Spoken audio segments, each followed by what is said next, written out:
te na bino balandi ya télé-réalité ngai Benicia Tutonda naza na esengo ya kopresente bino émission oyo babengi télé-réalité. Donc pour les petits bombes éloté. Donc au côté moi muke akendo luka comment ba marié ba vivre mandat na bango. Chaîne na bino et ça bino ba réalité à vie à Kinshasa RDC Mobimba, les télé-réalité RDC.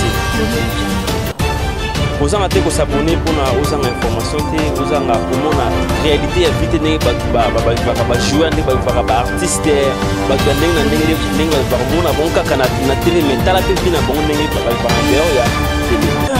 et tous les temps il dit que petit canal na pression côté voilà que l'homme du chef. Restez branchés, vous ne serez jamais déçus.